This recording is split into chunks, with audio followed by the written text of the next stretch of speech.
Peace be with you. Friends, I'm always delighted when the church gives us the opportunity to reflect on the book of Job. The book of Job is one of the profoundest, most difficult, challenging books in the entire Bible. I might encourage you to read it, of course, but probably with a good commentary, because Job it's a bit like approaching T.S. Eliot or some very complicated poet. The central theme of Job, trust me when I tell you, has been massively on the minds of people ever since the book was written. And it's very clearly on the minds, especially of a lot of our young people today. Namely the problem of how do you reconcile God's existence and love with the terrible suffering that we see in the world, especially the suffering of the innocent. There's no better Old Testament wrestling with that problem than the book of Job, which is why I think anyone interested in apologetics or trying to explain the faith could really benefit from a serious consideration of this book. Now, I know you know the basic story well. Job is presented as this entirely righteous man, good man, upright man that walks with the Lord, and he enjoys the blessings of his moral excellence and so on. He has a family and he has wealth and he has position in society, all these good things. And then there's kind of a conversation between God and Satan says, well, sure, Job is your friend because you've given him every blessing. But if I took away all these blessings, he'd curse you. So God sort of accepts the challenge, and he allows Satan to strip Job of all these benefits. And so in one terrible fell swoop, Job loses everything. He loses his family, his loved ones. He loses all of his possessions. He loses his health. Everything's stripped away. But Job does not curse God.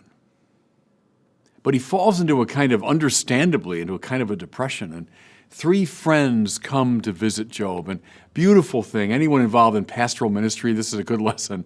They sit for 3 days, 7 days rather, in silence. And that's a beautiful gesture when someone's in great pain. Words probably aren't the best remedy. They sit with him in silence. Then, unfortunately, they begin to speak. And so again, pastoral ministers take note what not to say to someone who's suffering. Their speeches are variations on the theme of, well, Job, you must have done something to bring all this evil upon yourself. I know you look like you're righteous, but you must have done something wrong because God is punishing you. And they go on and on for several chapters. Job finally, in disgust, after protesting his innocence consistently, he dismisses the 3 interlocutors. And in one of the most dramatic moments in the whole Bible, he calls God into the dock. And here he speaks for anyone who's endured great suffering. And that's to varying degrees all of us, every one of us. Especially those who know that they haven't done some terrible thing to merit this suffering, and yet it's been visited upon them. And so Job, as it were, speaks for all of us in calling God into the dock, challenging God, why would you allow this? Why would you do this? In my years of pastoral ministry, you face this issue all the time. Because people will come often to religious leaders when they're suffering, when they're in pain. And Job is the one who speaks for all of us. Well, I'll tell you, if you want to read the key passages, it begins chapter 38 of Job, covering 38, 39, 40, and 41, 4 chapters of a lengthy speech of God. By far the longest speech of God anywhere in the Bible, which is interesting, isn't it? That when God speaks the clearest and the longest in the Bible, it's on this particular issue. Listen now how Job 38 begins. Then the Lord answered Job out of the whirlwind. Don't pass over the whirlwind. Right? Think of a desert storm, a sandstorm, which obscures vision. The sand getting in his mouth and into his eyes, and he can't see, can't articulate himself. See, God's ways will always be confounding to us. And that shouldn't surprise us. God, who's the creator of all things, the infinite God, whose mind covers all of space and time and what lies beyond space and time. Of course, God speaks to us out of the whirlwind. What does he say? Who is this that darkens counsel by words without knowledge? Gird up your loins like a man, and I will question you, and you will declare to me. Where were you when I laid the foundation of the earth? Tell me, if you have understanding. Who determined its measurements? Surely you know. Well, there's the commencement of this marvelous speech, and what God does now.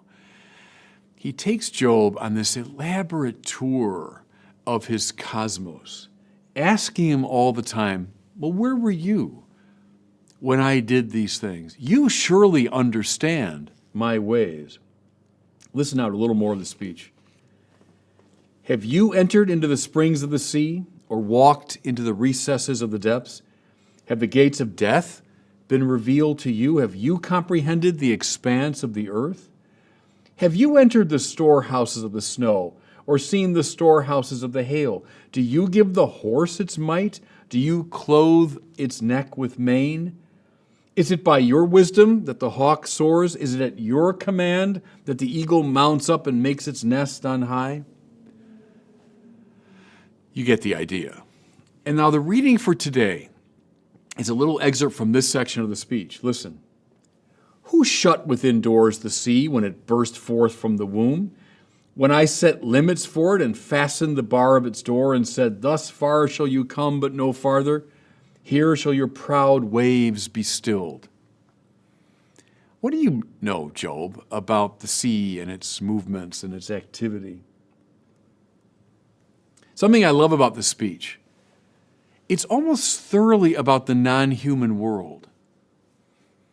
It's about the animals and fish in the sea and about the cosmic realities, not about human affairs. Reminding us what? God's providence, yes, indeed, has to do with all of human affairs. But as Thomas Aquinas said, God's providence extends to particulars. That means to everything in the world, everything that we can see is under the providence of God.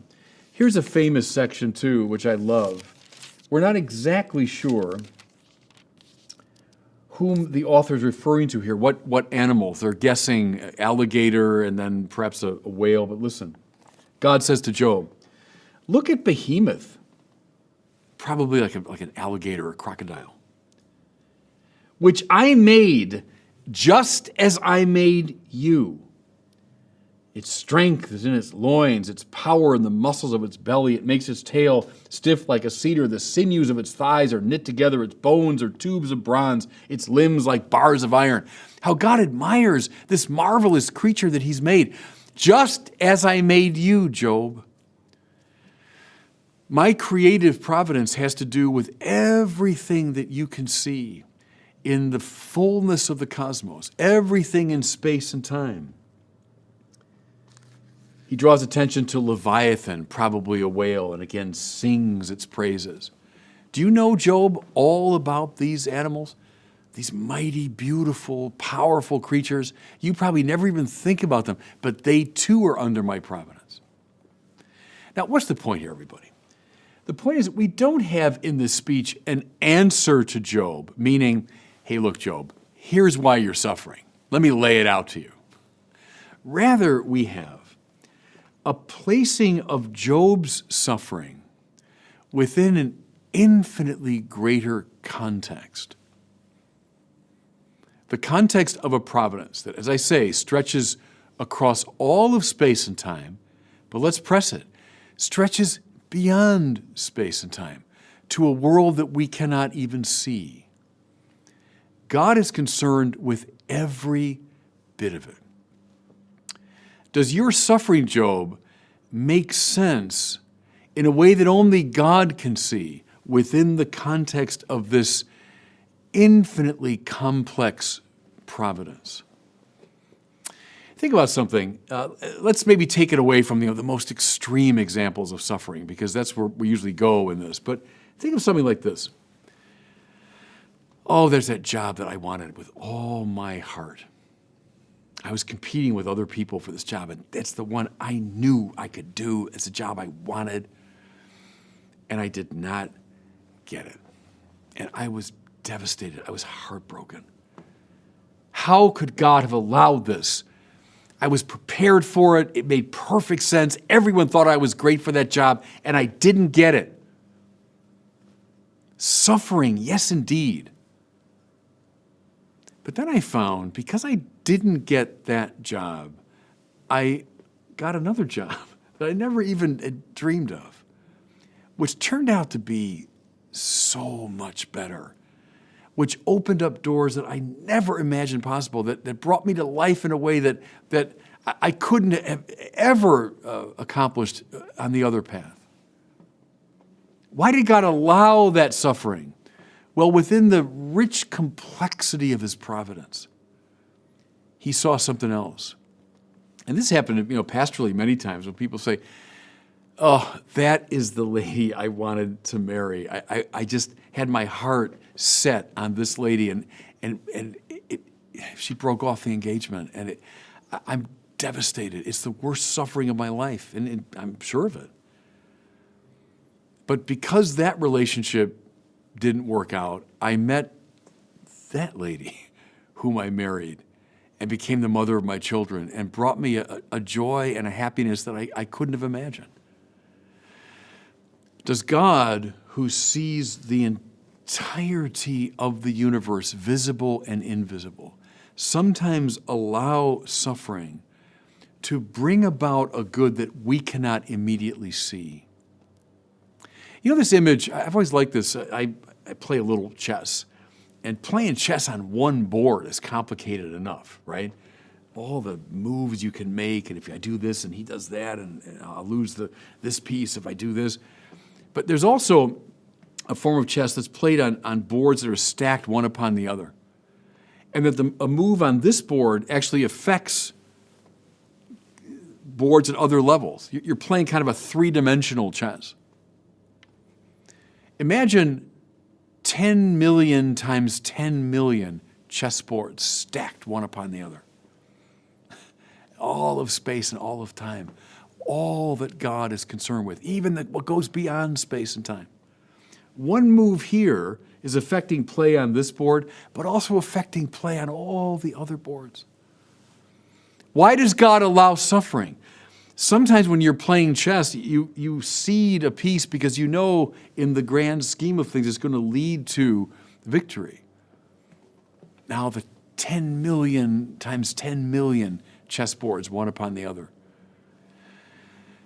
Where were you, Job? See, we tend, understandably, when we're in pain, to narrow our focus on what we're going through, and all we see is that.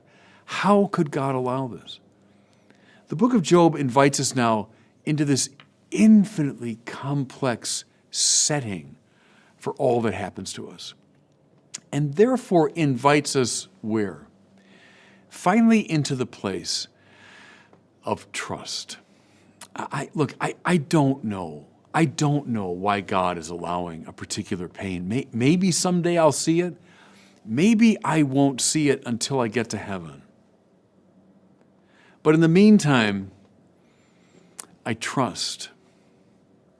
In the meantime, I have confidence that the God who's the Lord of heaven and earth knows what he's about. And God bless you. Thanks so much for watching. If you enjoyed this video, I invite you to share it and to subscribe to my YouTube channel.